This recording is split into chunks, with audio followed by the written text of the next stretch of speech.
नमस्कार, मैं हूं कनुप्रिया सत्तन और आप देख रहे हैं खबर 100 न्यूज।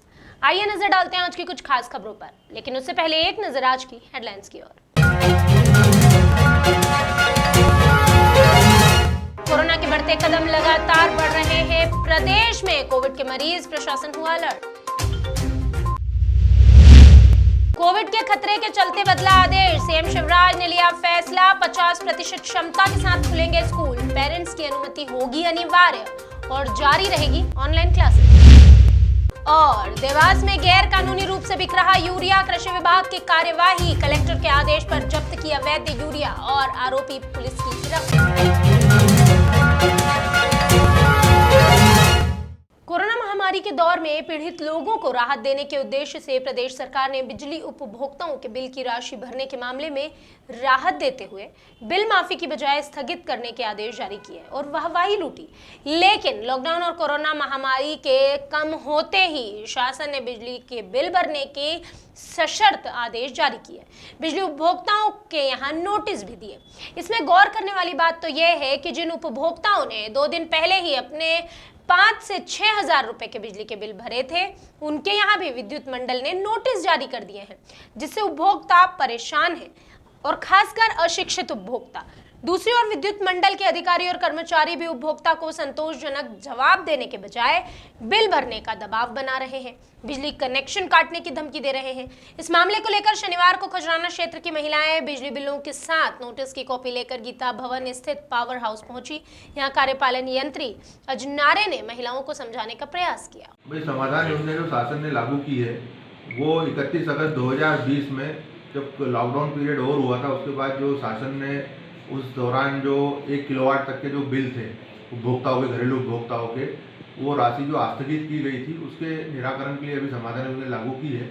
उसके प्रावधान के अनुसार जो भी उस समय की मूल राशि है और सरचार्ज की राशि है वो यदि भुगतान करता है, अभी 60% भुगतान करता है पहले विकल्प में, तो उसमें 40% की जो है कि बकाया राशि में माफ़ी दी जाएगी और जो उस पर दंड ब्याज अभी तक लगा हुआ है, सरचार्ज लगा हुआ है, वो पूर्णतः से माफ़ कर दिया जाएगा। ये योजना के एक विकल्प में है। और दूसरे विकल्प में उसमें जो आस्थगित राशि का अगर 75% 6 समान किस्तों में अगर भरता है तो उसके ऊपर जो है कि 25% की मूल्य पे छूट है और जो भी सरचार्ज उसमें लगेगा उस पर छूट है। ये विकल्प है उसमें। देवास में कई शासकीय जगहों पर असामाजिक तत्वों ने अवैध कब्जा किया हुआ है, जिसका हिंदू जागरण मंच ने जमकर विरोध किया। मंच जिलाध्यक्ष माखन सिंह राजपूत ने बताया कि शहर को बढ़ते लैंड जिहाद से मुक्त कराकर ही हम रहेंगे। उन्होंने इसके आगे बताया कि इसकी शिकायत अनुविभागीय अधिकारी से कर चुके हैं। शिकायत में रियासत कालीन धरोहर मीठा तालाब की पाल के दोनों ओर भराव कर अतिक्रमण के उद्देश्य से दरगाह, पानी पीने की टंकी और बांस और बल्ली गाड़कर झंडे लगाकर असामाजिक तत्वों ने जो अवैध कब्जा किया है उसका जिक्र है। उक्त रियासत कालीन मीठा तालाब और तालाब की पाल के आसपास का क्षेत्र शासकीय संपत्ति है। बांस बल्ली से जो भी अतिक्रमण वहां किया गया है उसे तुरंत हटवाने की मांग की गई है। शिकायत के दौरान शक्ति सिंह ढाबी और ओम प्रकाश भावसार और अन्य पदाधिकारी उपस्थित थे। उन्होंने कहा कि अगर जल्द ही कार्यवाही नहीं होती तो आगामी रूपरेखा तैयार की जाएगी और उसके अनुसार शिकायत की जाएगी। को हिंदू जागरण मंच का कार्य लैंड जिहाद को रोकना, और देवास में ही नहीं पूरे भारत में सब दूर हमारा लैंड जिहाद पे विशेष ध्यान है। देवास नगर में इसी विषय को लेकर मीठा तालाब के दोनों तरफ अवैध टंकियां, हरे झंडे लगा के अतिक्रमण किया गया सरकारी पाल पर।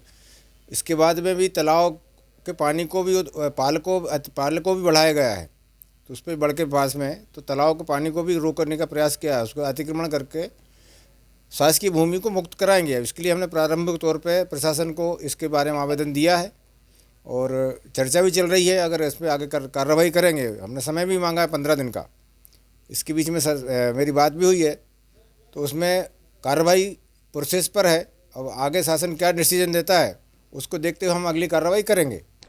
मध्य प्रदेश शासन के मंत्री कमल पटेल के निर्देशन में और कलेक्टर चंद्रमौली शुक्ला के मार्गदर्शन में जिले के किसानों को उचित मूल्य और मानक स्तर का उर्वरक मिल सके, इसके लिए कृषि विभाग लगातार जिले में किसानों को उचित मूल्य और मानक स्तर का उर्वरक प्रदान करने के लिए काम कर रहा है। उप संचालक कृषि ने बताया कि Indian oil petrol pump Shakargarh Dewas पर इफ्को यूरिया का अनाधिकृत रूप से बिक्री की जा रही थी। इसकी सूचना जैसे ही उन्हें मिली तो टीम ने ट्रक को मौके पर जाकर पकड़ लिया, जो कि केजी ट्रांसपोर्ट की बिल्टी का पाया गया। इस पर किसी भी संस्था का या किसी भी स्थान का इफ्को यूरिया भेजा जाना नहीं लिखा था। बिल्टी पर इफ्को यूरिया के 180 बैग अंकित था, जबकि संबंधित गाड़ियों के यूरिया की गिनती करने पर कुल 169 बैग ही पाए गए, जिसको लेकर पुलिस की सहायता से थाना औद्योगिक क्षेत्र देवास लाकर अनाधिकृत रूप से जो लोग उर्वरक बेच रहे थे वो ड्राइवर सलीम, धर्मेंद्र सोलंकी, रमजान अली के साथ केडी ट्रांसपोर्ट के कर्मचारी मोइन कुरैशी देवास के विरुद्ध प्रावधानों का उल्लंघन करने और कालाबाजारी करने पर उर्वरक पर एफआईआर दर्ज की गई है। क्या पूरा मामला बताइए। आज ये डागा पेट्रोल पंप के पास एक ट्रक और इससे ये इफ्को कंपनी का यूरिया का ट्रक पकड़ा गया, जहाँ से उसके कर्मचारियों द्वारा ट्रक पे जो मौजूद थे उनके द्वारा किसानों को बेचा जा रहा था और उसमें से यानी एक ट्रक जब्त किया गया और साथ में एक बोलेरो, पिकअप वैन और मैजिक। इस प्रकार ट्रक में 120 बोरियां पाई गई। सर काय की थी ये बोरिया? ये इफ्को कंपनी के यूरिया सर एक साइड किसान की अगर बात करेंगे तो यूरिया के लिए परेशान हो रहा था, इस तरह की कालाबाजारी क्या मानते हैं इस चीज़ को? इस चीज़ को जो भी इस तरह के ये करता है यानी इनलीगल काम यानी तो उनके ऊपर कार्रवाई जरूर की जा रही कृषि विभाग के द्वारा। जैसी हमें सूचना मिली। आपको किसके द्वारा सूचना मिली सर? हमें इस समय पुलिस के द्वारा सूचित किया गया, हम तत्काल पहुंच पर और इस पे विधिवत कार्रवाई। सर किसका माल है, कहाँ से क्या आया था, ये किसका माल है? ये जो है केडी ट्रांसपोर्ट के थ्रू आ रहा था और अभी इसकी विवेचना की जा रही है और विवेचना के बाद ही हम बता पाएंगे। लगातार बढ़ते कोरोना मामले के चलते मध्य प्रदेश शासन अलर्ट हो गया है और मुख्यमंत्री शिवराज सिंह चौहान के निर्देश के बाद स्कूल शिक्षा विभाग ने नए आदेश जारी किए। गौरतलब है कि 100% क्षमता के साथ स्कूल खुलने के आदेश को बदलते हुए सोमवार से 50% क्षमता से स्कूल संचालित करने के आदेश दिए गए हैं। गौरतलब है केरल में स्कूल कॉलेज खुलने के बाद से लगातार कोविड के नए मामले और ज्यादा केस सामने आ रहे हैं।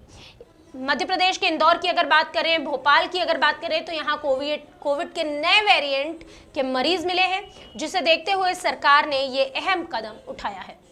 मध्य प्रदेश के गृह मंत्री ने सोमवार को मीडिया से चर्चा के दौरान कोविड और उसके नए वेरिएंट के बारे में बातचीत की। मिश्रा ने कहा कि कोरोना के 12 नए मामले सामने आए हैं, 8 मरीज स्वस्थ हुए हैं और 126 अभी भी एक्टिव केस हमारे प्रदेश में हैं, जिसके चलते अब प्रदेश सरकार ने 50% क्षमता के साथ स्कूल खुलने के आदेश दिए हैं। इस आदेश के बावजूद भी पालकों की सहमति अनिवार्य होगी कि वे अपने बच्चे को स्कूल भेजना चाहते हैं अथवा नहीं। गृह मंत्री ने यह भी कहा कि इस खतरे को देखते हुए स्कूलों में ऑनलाइन क्लासेस जारी रहेगी। कोरोना के क्षेत्र में आज 12 नए प्रकरण संपूर्ण मध्य प्रदेश में आए हैं, जबकि ठीक होकर अपने घरों की ओर गंतव्य की ओर जाने वाले 8 लोग हैं। प्रदेश में एक्टिव केसों की संख्या 126 है। संक्रमण दर हमारी 0.002% संपूर्ण प्रदेश की है। रिकवरी दर स्थिर हमारी 98.6 बनी हुई है। सैंपल पिछले 24 घंटे में 52,592 लिए गए।